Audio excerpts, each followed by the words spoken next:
So the verse 15 says, they would only say, our eyes have been intoxicated. Nay, we have been bewitched by sorcery. Wow. Okay? Wow. So that is what they will say. When you begin to tell them about the message, the true message of what they are, people will begin to be like, remove your eyes from what they are saying. Don't watch these social media people. Don't listen to what these social media people are saying. They are trying to deceive you. They are trying to bewitch you. They are just there trying to hypnotize you. Do you understand? That is what the verse is talking about. Wow. That is what the Quran verse 15 is all talking about. They are telling you because they already know you. It has already happened. Okay? Wow. It has happened through civilizations. And so that example is there for you to follow. For you to follow. So you can either choose to follow the footprints of your predecessors that they did and then they lost their way in which they were buried.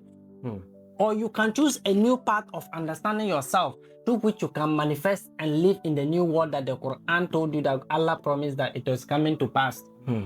Either way, you have to choose a side. If you don't choose a side, your heart will choose a side for you. And when your child chooses a side for you, then that is when you are either lucky or you are in trouble. Okay? So verse 15 says, they would only say, our eyes have been intoxicated or we have been bewitched by sorcery. Yeah.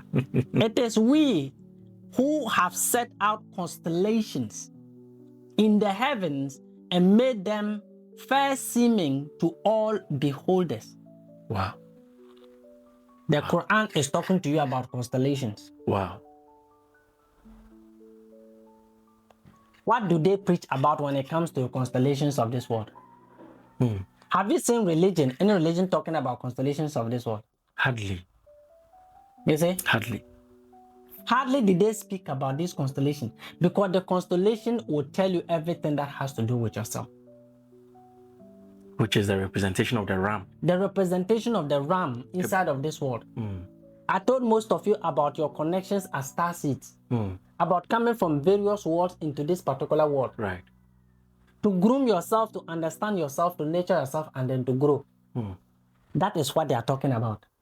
It has been presented to you. We have set out 9, the frequency of God or the angels have set out constellations in the heavens. Now, when you look at the sky, do you see stars? These days, no, hardly. Yes. These days, once a while, you see them. Yeah. But earlier on, and this question a lot of people ask. Earlier on, when you look up, a lot of stars. But these days, hardly do you see a lot of stars. You see one in the sky, and that's... And then, look at this. And then the verse 17 says, and moreover, we gathered them from every accursed Satan. We gathered these particular constellations from the accursed Satan. Satan is the physical representation of the warlords of this world. Oh. Satan is not one particular person. Okay? Satan is a legion. A group. A group of people. The few number of people that understands the information about yourself through experiencing realities from different worlds that has existed before, in which they diluted the message and then presented the truth right in front of your face so that they can escape karma. How would they escape karma? They brought the truth, but they laced it with lies. Wow. Yeah. Every verse of the Bible, 90% of the verses inside the Bible and the Quran, they will tell you, they'll either tell the truth at the beginning, or they'll tell the truth at the middle, or they'll tell the truth at the end. But either way, the first, the second, or the third, one is laced in lie. One of the verses that is said there wasn't said by God. That is how they do it. Yeah, that is how they do it. If I get a verse here, I will show you exactly how they put the message. Okay. So it said, and moreover, we have gathered them from every accursed Satan. Okay? So, but any that gains, the verse 18, any that gains a hearing of stealth, any that gains the hearing of stealth is pursued by a fiery comment bright to see. When you talk about a commenter, a comment is the one thing, the shooting star. The shooting star, yes. Okay, so what this particular verse is telling you, the verse 18 is that anyone that gains a hearing comment, for you to hear a comment, there's always, if you close your eyes, okay, your ears are always operating at the frequency of a comment. Right. It goes, yes. That is how a comment travels. Okay, it's like moving from one dimension all the way to the other dimension. And every comment is information. It's like a release of sperm cells. That is the broadcasting of every message that is traveling across the sky. It's the same message that is traveling across the skies of your beneath. Wow. Okay, you are shooting comets. There's energy that is being produced. Okay, and those that are able to see, those that are able to feel, to see the comment, that lightning that opens when you close your eyes and you meditate, that particular moment that you find peace. That is what the Quran is telling you. Those are the ones that could see. And the earth we have spread out like a carpet, set therein mountains, firm and immovable, and produce therein all kinds of things in due balance. Wow. So the saying that as above, so below. As within, so without. Yes, as within, so without. Yes. It's the same thing the Quran is. It's the same thing that the world and everything in this thing is. It's about balance. If you understand the balanced nature of yourself, everything in this world is created with a balance. So just as Abraham was able to find balance within himself, to be able to, ascend. Yeah, interpreted the information of what God was saying. The same way the angels or the divine is also telling about creation. Creation in its balanced state. Yes. Created the mountains, created the rivers, created all animals living in it in due balance. And we have provided therein a means of sustenance for you and for those whose sustenance are you not responsible. Okay? They use ye. So it's like we have provided therein means of sustenance. That means that they provided you something to keep this physical matter going. When you get to the story of Moses, we talk about manna as the first dieting system that you used to take. You explain what manna is. You having the energies, and then we'll dance down to the solid forms of food. Okay? Okay. So that is what they are saying. Okay, Baba, is there now let's just look at how everything we've said. Okay. How can we relate this again to Isaac briefly, and then we look at Ishmael and how this also leads to Trinity, because we've heard of this over and over and over and over again. But everything you're saying, how do we see these characteristics in Isaac, and can we see these things in Ishmael?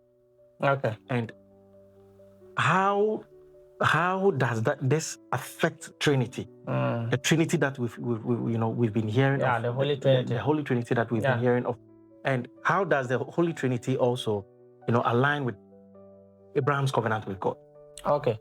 So when you are talking about Isaac and then Ishmael, right? Okay, Ishmael was the firstborn, okay, between Abraham and then Hagar, and they will tell you that Hagar is an Egyptian, right? Okay, which is the maid of Sarah. Of Sarah, yes. All right. So when you talk about a maid is someone that serves below you, right? A maid is someone that serves below you. So if Abraham and then Sarah wasn't royalty, how then do they ended up getting an Egyptian, which was a pharaoh, and Egyptians were kings and gods? Right. How did they end up getting Hagar as a maid?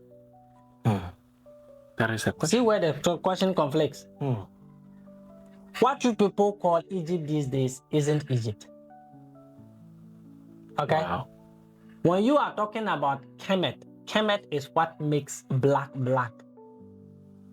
Kemet is one of the first homes when it comes to the 9 etheric beings settling inside of this world.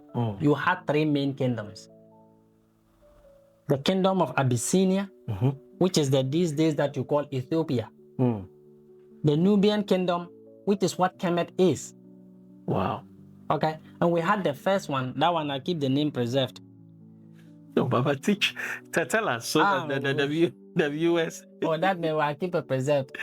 That is the beginning form of the black etheric race. Is it Al-Kabulon? No, you people call it Israel these days. So let's get it. You see, I'm trying to get Baba to tell us what the name is. You people call it Israel these days. So let's leave it like that. Okay, we'll get there. Okay, so when it comes to these particular three forms, Isaac and then Ishmael. Ishmael was the product of Hagar and then Abraham. So this particular maid that was given to Abraham by Sarah, I want to make this thing very clear because most people don't usually understand this part of the story. Okay, why would God promise Sarah a son between him and Abraham? Told the angels came and told Sarah that you are going to have a child. And Sarah couldn't trust the angels enough, trust God enough to wait for God's time, but rather giving this maid to Abraham to make. You see, these are something that you should actually listen. That is a very strong question, eh? You see, it was angels that spoke to Sarah, not even Abraham telling Sarah this, or a personal, somebody physical telling Sarah this. But Sarah still went ahead to choose to put the maid in that particular position. Okay? Wow. The fact of the matter here is that when it comes to what Sarah represents inside of the Bible, Sarah is one of the purest form of what the divine feminine is. Oh. Someone who is selfless. It's like looking at what Hagar represented and looking at what I represent. Even if I ended up giving birth at the age of where I am getting closer to, there wasn't a way that I would have much strength to take care of this child. Oh, so we have misunderstood Sarah by giving Hagar to Abraham to marry. We saw it as an act of, just to help the husband have a child. No, that wasn't it. That wasn't it. But it was companionship. It was something that has to do with selflessness. I understand that Abraham is a man and women grow older than men. Wow. Okay, women, they grow old fast. They age faster than men. She understands this. And why didn't it start from the very beginning, but it waited to a certain point in time when Hagar was now mature to a full woman? Do you understand? I understand. Yes. And her service to Sarah was what caused Sarah to have a talk with Abraham concerning it. Abraham, at the first, it was like a matriarchy way of understanding things. As long as you listen to your wife, your life was guaranteed 90% successful. Because women are powerful. That is the Hebrew way. Oh. If you were a Hebrew, you can marry 50 wives, but as long as you listen to your first wife, everything will work out. Wow. And this actually can be found in, even in among us, In the olden days, our grandparents could marry 3, 4, and they were still listening to their first wife. They never took their wife. The second wife, for the granted. second wife will respect the first wife. Yes. The third wife will respect the first wife. Yeah. They will all give gratification to the first wife. Oh. It's as simple as that. If you understand this particular relationship, the whole of your household will be filled with happiness. It doesn't mind the number of wives that you have. Because as a woman, you understand that the man is a seed bearer. And as a seed bearer, you can repopulate this entire world, okay, in less than 100 years. Wow. Men translate Emma Yakasemu kakra. Baba Pacha say, me busan say, okay, Sisi Anyanka Ishmael, and Isaac, na yibia the Baba fa Jacob, na yaka Trinity in Oneself.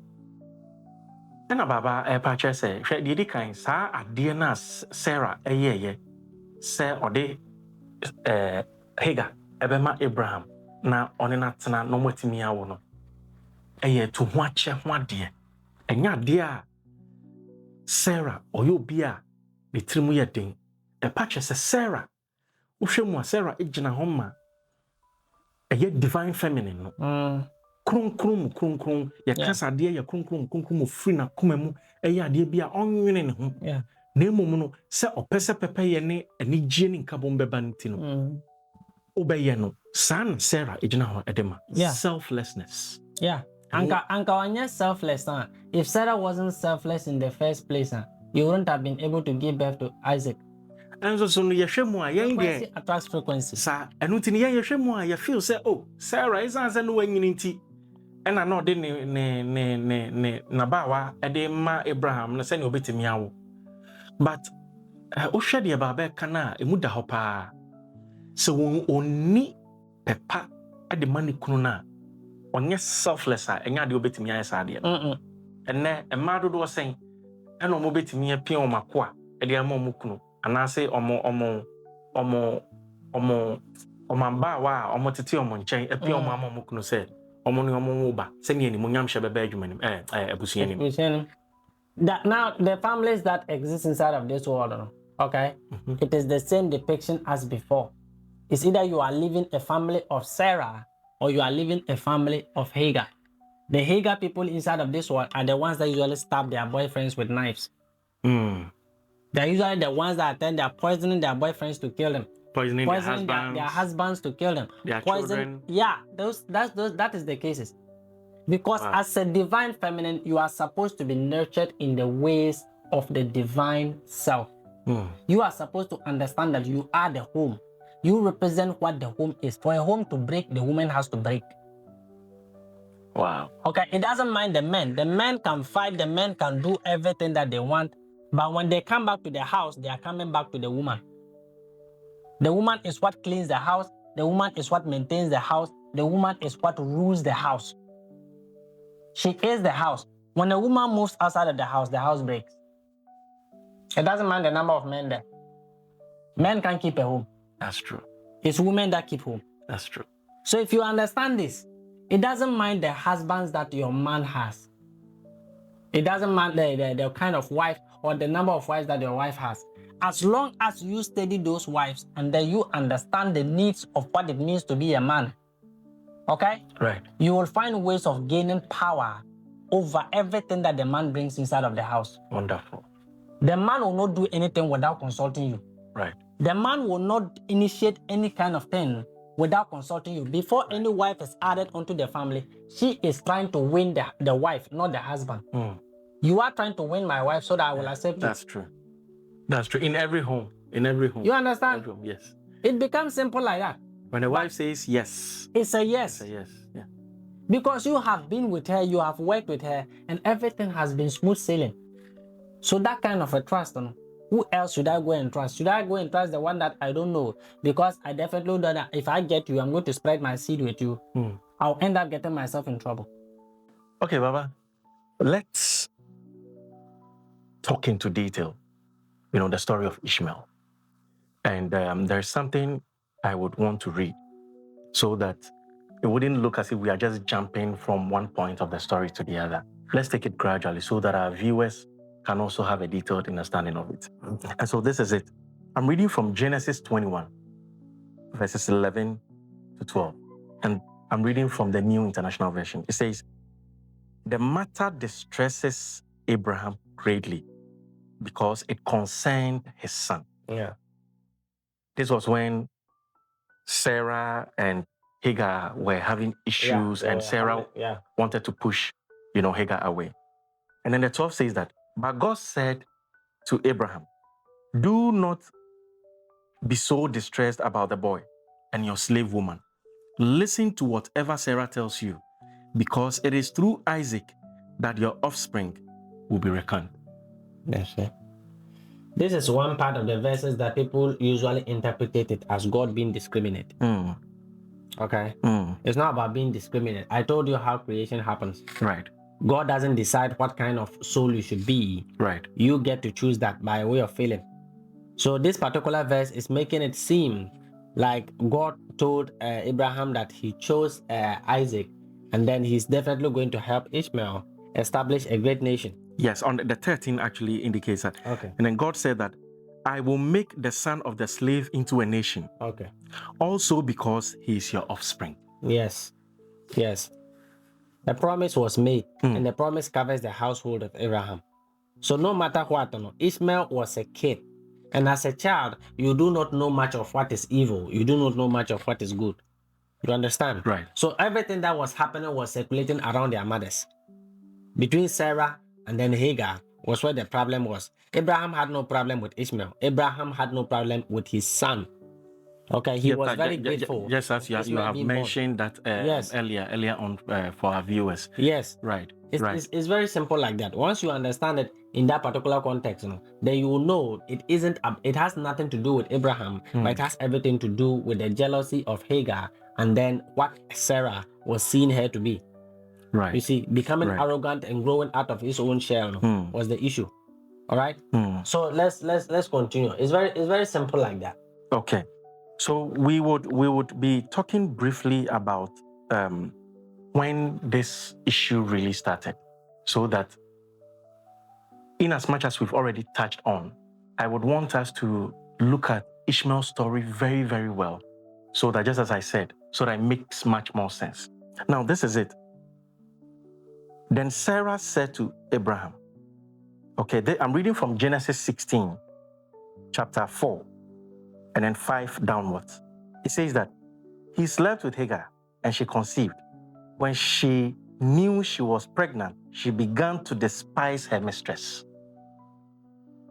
And then the 5. Then Sarah said to Abraham, you are responsible for the wrong I am suffering. I put my slave in your arms, and now that she knows she is pregnant, she despises me. May the Lord judge between you and me. I mean, I said, And then, the thing is that when it comes to these particular kind of incidents, like I said, it happens in your house. Right. Okay? It's just a reflected form of what used to happen that you are using to interpret whatever that is happening today.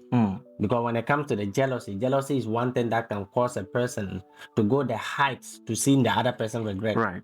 You see? Right. Jealousy had no bond. Jealousy is what that one particular sin that is capable of combining all sins in order to manifest it into this particular physical reality, just to gain satisfaction of watching the other part of yourself suffer simply because you were on different sides of understanding each other.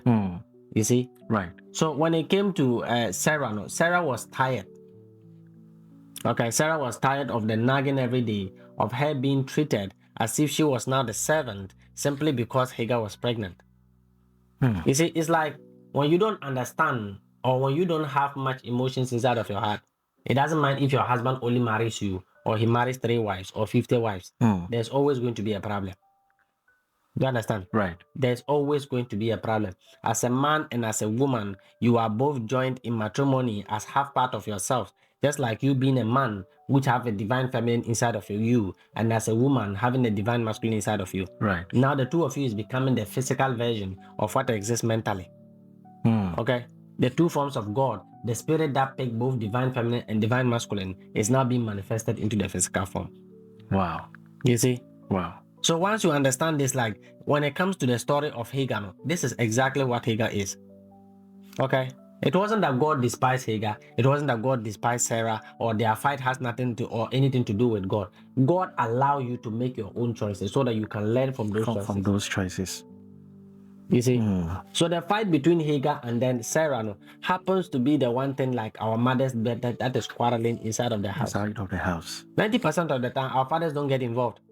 But when it begins to get too much, then they begins to call for the council.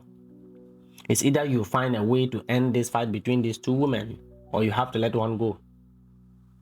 You see? But you see, Baba, Abraham did something here that he must be commended. After Sarah had said that, may the Lord judge between you and me, this is what Abraham said. Your slave is in your hands. This is Genesis 16, verse 6. He said that, your slave is in your hands. Abraham said, do with her whatever you think best. Then Sarah mistreated Hagar, so she fled from her house. That's the issue. How can you mistreat someone who definitely was pregnant and now has given birth to the first child that you were seeking? Right. Wasn't Sarah the first person that initiated that you should give birth to Abraham? Exactly. So why would that same person begin to mistreat her inside of the house? You see? Sarah understood that she wasn't barren.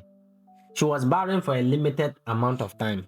So it's like those of you in this world that always expresses that if you do good, people will always, if you see some stick inside water, we stick and another nipa no. Like if you see between a person and then a stick drowning, remove the stick and leave the person. Because if you ended up doing kindness out of the courtesy of your own heart, the person will end up stabbing you in the back. This is that kind of situation. Okay. Right. Yeah. So Hagar wasn't very clear on exactly what she wanted. You see, she had the fight with Sarah simply because of the attention that Abraham was. Okay. Understanding that the way in which you can gain things is by way of failing. She wasn't allowing the failing in. So that was Hagar's main problem. That was Hagar's She was main unable to connect at the level where Sarah. Yes, and Abraham Yes. connected. It's like heart to heart, someone that you just feel, yeah. So like that kind of feeling, it's like I'm sacrificing everything for you. That was on Hagar's part. I'm a servant. You let me do this. You let me do this. I do everything that you asked me to do. Okay. I came to your bed. We got pregnant and we had a child.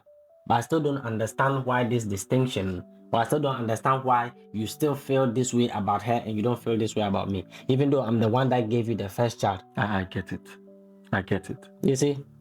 It has a lot to do with self-esteem than it had anything to do with any form of scripture or anything. Right. You see? Right. So she fled. Yeah. Okay. She ran away. And then the verse, Genesis 16:7, it says that the angel of the Lord found Hagar near a spring in the desert. It was the spring that is beside the road of Shur.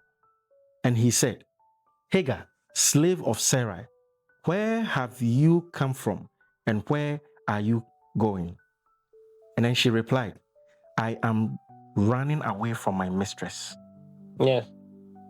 Then the angel said, 9. Then the angel of the Lord told her, go back to your mistress and submit to her. And then the 10, the angel said, I will increase your descendants so much that they will be too numerous to count. The angel of the Lord also said to her, you are now pregnant, and you will give birth to a son.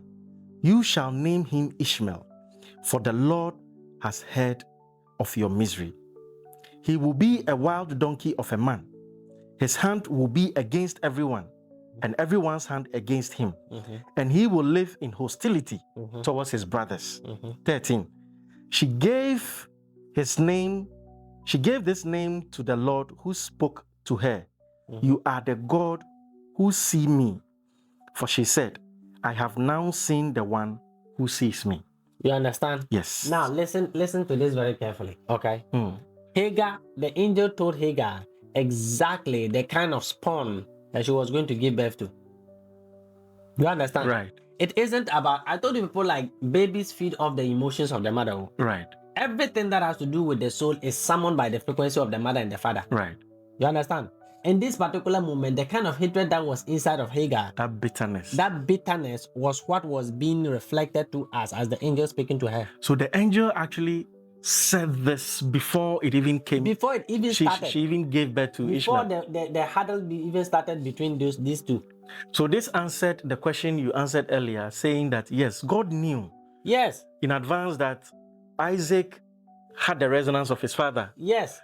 And he is a true bloodline. Yes, and Ishmael had a piece of the mother within himself, which is the rebellious side of things. That is why the angel said he would be against everyone and everyone would be against him. That is what it is. Wow. You see, the emotions that you handle inside, everything that you carry during the gestation period of your pregnancy, okay, till you give birth, it is what is going to be molding the child.